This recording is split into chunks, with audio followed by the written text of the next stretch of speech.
everybody, and I do want to thank everyone for coming. And it just shows me that it's not getting any better, and a lot of people need answers to questions, and quick. I became a certified interventionist because I saw people who need help.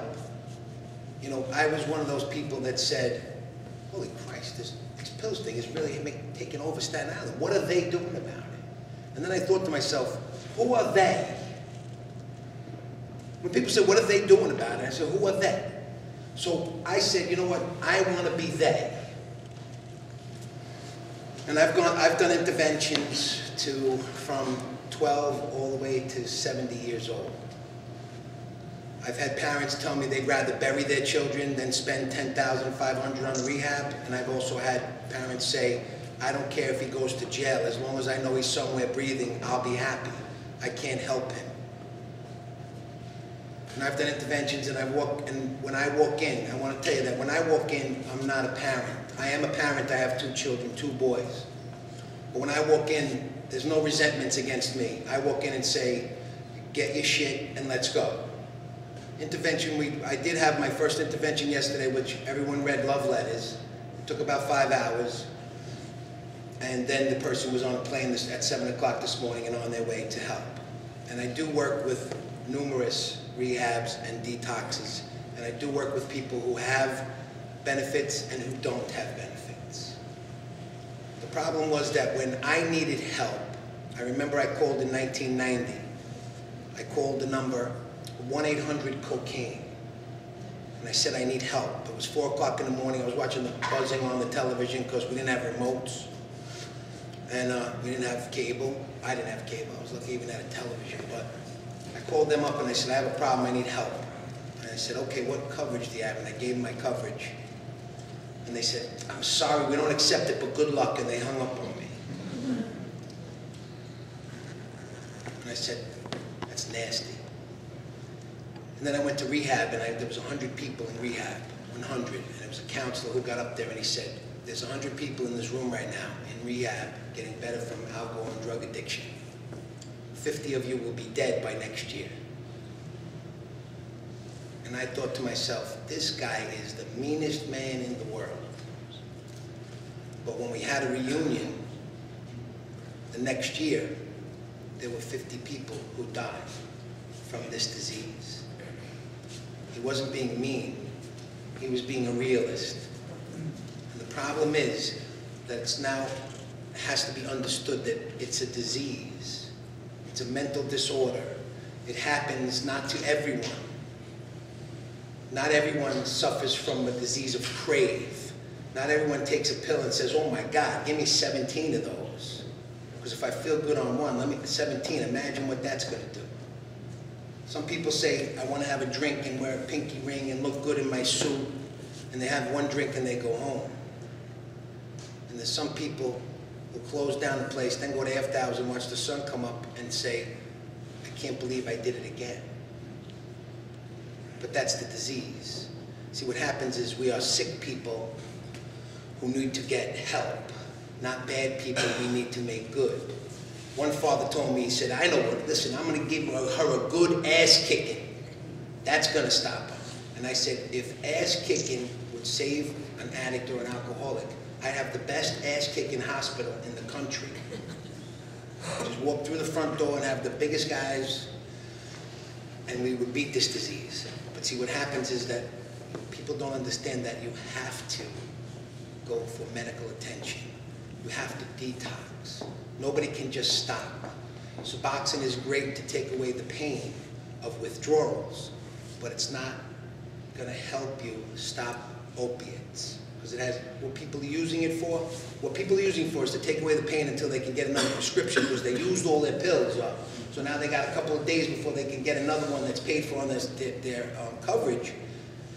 So they're taking Suboxone to take away the pain, and that's great. But I think it should be more 90 days and you're done. Or it's going to be the methadone of the 21st century. And I went to a Suboxone meeting, and the doctor said he wrote prescriptions for 5 years. And I said, how many patients do you have that you've written prescriptions for Suboxone for 5 years? Which was a reasonable question. He just looked at me and said, oh, well, you seem to be an expert on this. And I told him, I am an expert. I studied Percocets for years. I didn't know I had a problem until I tried to stop taking them. Becoming an interventionist is one of the most amazing things that happened to me, because if you've really seen me, I've been on television before. I did some television shows.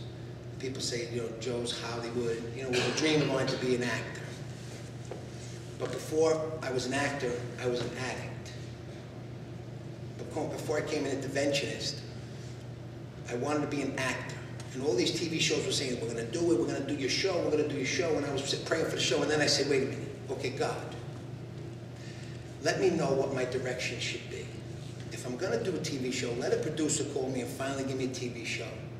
If I'm supposed to be an interventionist, show me I'm supposed to be an interventionist.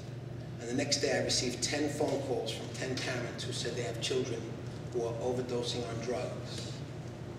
And I said, okay, God, there's my answer. So I put the television shows on the side. And I do have to tell you that I got an email just now from a producer in Hollywood about a TV show that he wants to put me on the Weather Channel. On the Weather Channel.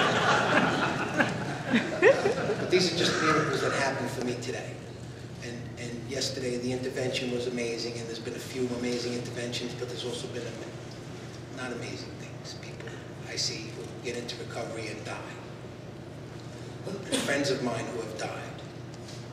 And see, my father was shot and killed when I was 10 years old. But he was shot and killed when I was 10 years old because he was an alcoholic drug addict.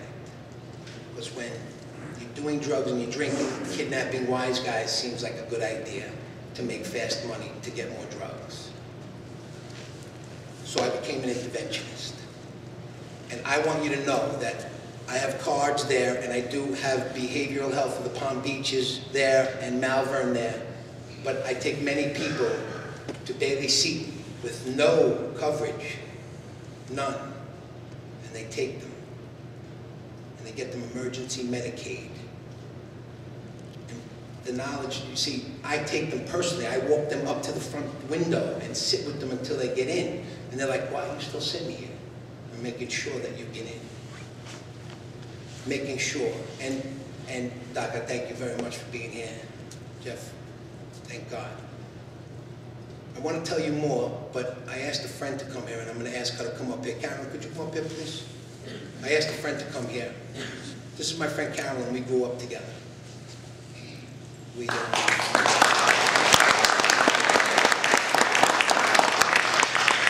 got stuck on the Brooklyn Bridge, and I got a flat tire, remember?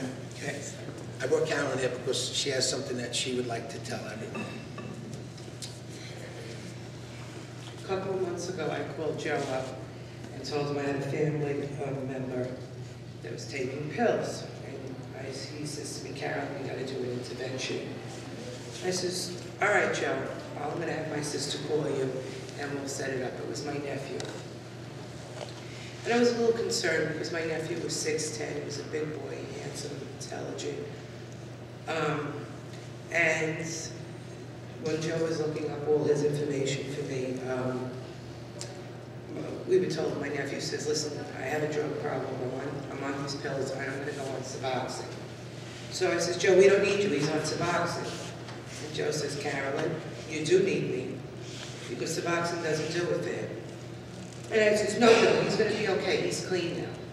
So Joey was coming back and forth, and, you know, how's everything? Everything's okay, Joe. This is Carol, kid's got to go away. I said, no, Joe, he's doing good now. And he started to act a little strange. The kid was meticulous in his dress and his appearance. Took his barber away on vacation with him. Stopped getting haircuts, stopped shaving. I says, Tommy, you okay? He says, yeah, I'm all right, Aunt Kaka. I says, all right, baby. Thomas, you acting a little funny, you know. No, I'm okay. Small kid, he got his Series 7 first tryout, 20 years old. So now this kid's got it together, he's going to be okay. And then incidents started to happen. I called Joey back and I said, Joe, I need your help. And he says, okay, get me all the information. He was going to be away. And before Joey got back from where he came, my sister went down in his bed, and she found her son at 22 years old lying dead of an overdose. My sister maybe should have been a little bit stronger because she didn't want him to be mad. She didn't want to hurt him. She wanted just to get him help, but she wasn't strong enough. And I came because this is very hard for me, because he was like my son also, and my family is suffering terribly. Whatever you have to do, you have to do. Joey had told me, Ken, we'll call the cops. Well, I'm arrested. I said, Joey, I can't do that. No, do it. Do whatever you have to do. Because my sister right now is in a nervous breakdown, being ready to be put away. My niece is suffering. My whole family suffers. I cry every day. My daughter cries every day. And I just wish that I would have listened to Joey sooner and did what I had to do. Forget the Suboxone, forget the promises. Just get out there and do what you have to do, because once they're gone, it's too late. And you think you always have tomorrow. I was going to wait for Joey to get back. Joey wasn't here, he was in California. And I called him and said, it's too late now. And 1,000 people came to this kid's funeral.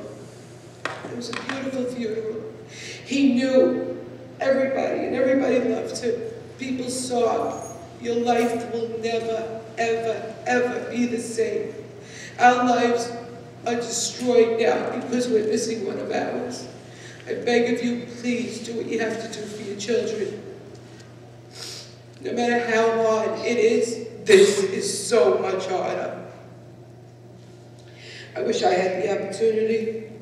I wish I would have known and spoke to somebody like me that's been through it. And maybe I would have had the courage to stand up for my sister and have done this to help my nephew. And I'm here in his memory, and I hope I help somebody here tonight. Thank you.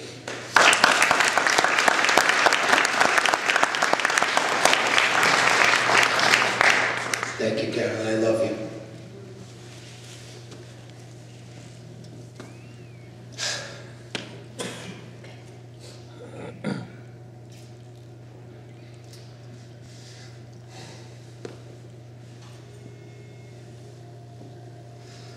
So, my interventions are free. I come to your house and I do whatever I have to do to get your family member into a rehab and a detox. And I do it for free because when I was doing pills and I couldn't stop doing them, I said, God, give me back my life and I promise you I'll help everybody who needs my help. And he gave me back my life. Keep my promise. So if you have somebody that you need an intervention done on, or you need a place to go, or you don't know what to do, see, what I do is I call the places and I get them. And I have to say I'm very proud of myself that last year I got $250,000 worth of scholarships for people who had no coverage, who had no benefits, to go to rehab and to get better. And we did lose one overdosed that we did an intervention on. But I want you all to meet Kevin, because he's my partner in the interventions. Kevin, come here for a minute. I want to show you. So Kevin and I go into for interventions. You can see people are intimidated because they walk in and go, these guys. Did I do something? And really, Kevin plays the good guy. I'm the bad guy. Imagine. But Kevin and I have 100%, right? 100% of the interventions we have done, people have been placed in detoxes and rehabs. And I'm so proud of that.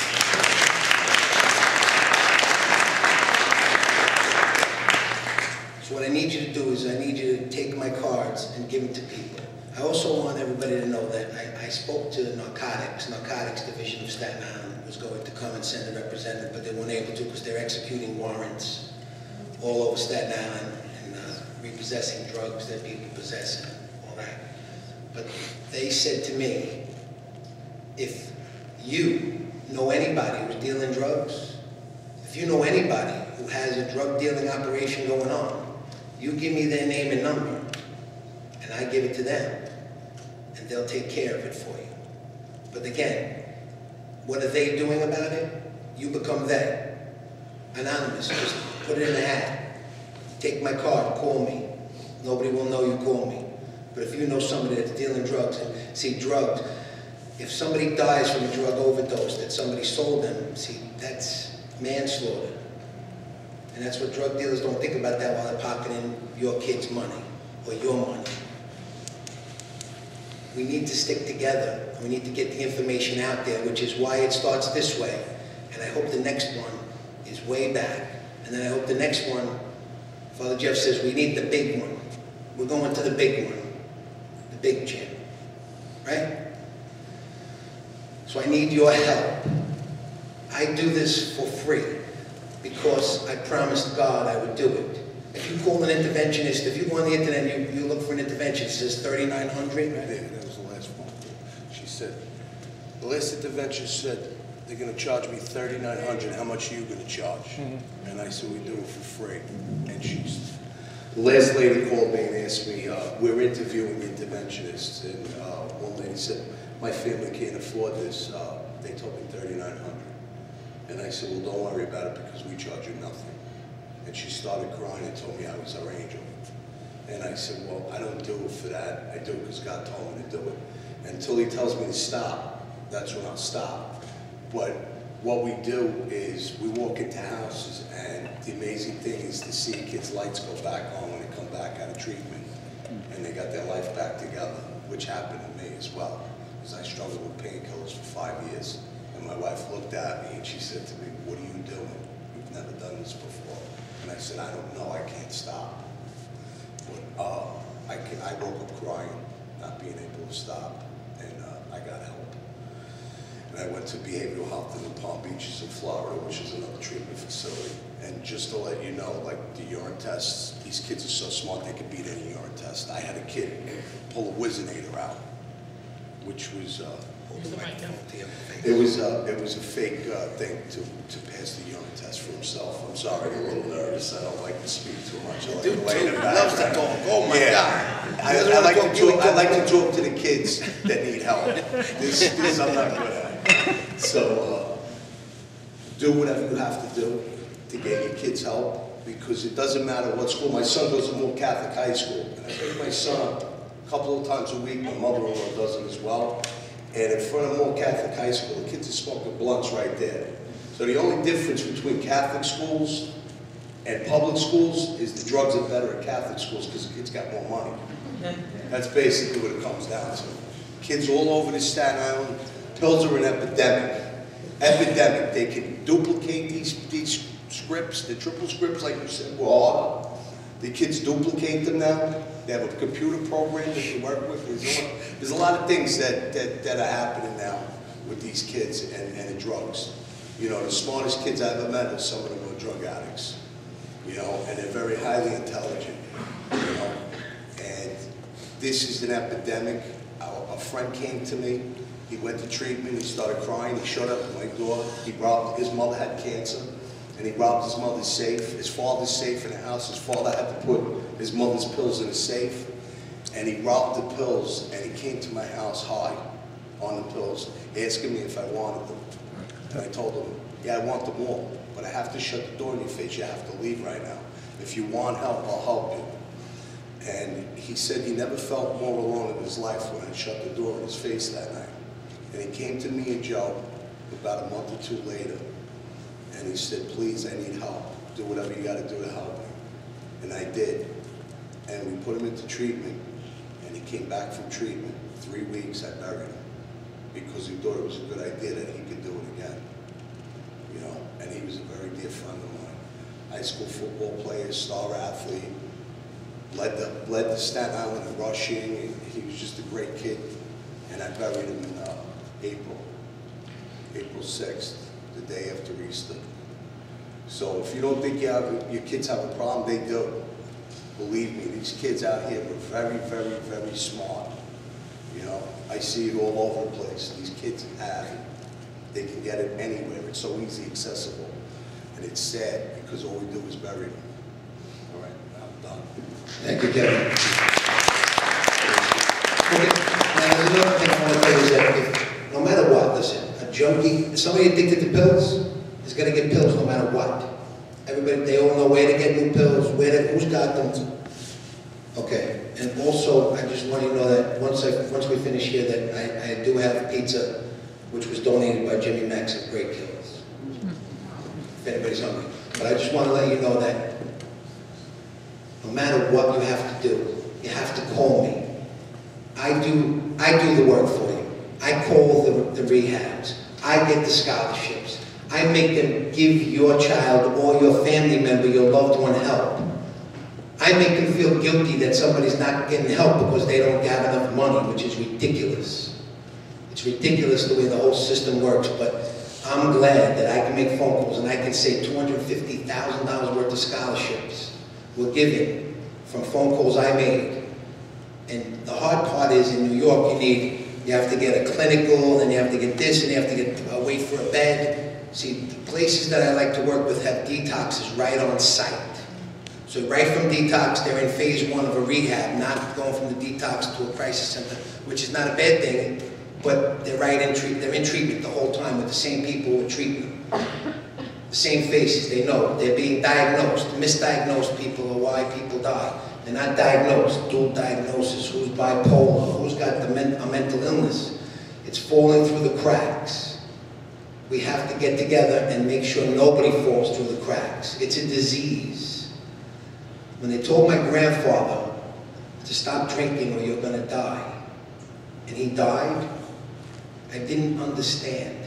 I couldn't understand. I said I would never be like that. I said I would never be like that. And no matter what I did, or no matter how I acted, I was just like that. I couldn't stop. Until I said I don't know why I can't stop, I just can't stop. I couldn't stop. I didn't ask to be that. I was a football player, baseball player, I wanted to be an actor, I won awards in high school, I didn't even know I won, but it got me. It's a disease. And once you understand it's a disease, you come to me and you say, one of my family members has the disease, I need help. We get help. The problem is people have their heads in the sand. It's just he's got a phase he's going through. A phase. I have a nephew I did intervention on, which was good because I gave him a good intervention. I did ass-kicking 101 on him first. But that's because he was my nephew. But please, please, get help no matter what you have to do. I'm here to tell you that I will help no matter what. My phone is on 24/7. 24 hours, 7 days a week. I told God I would do it. I don't take a day off, except maybe when the Jets are playing this week. That's it. Thank you. And for your pizza, we have Anthony from Narragansett. Anthony.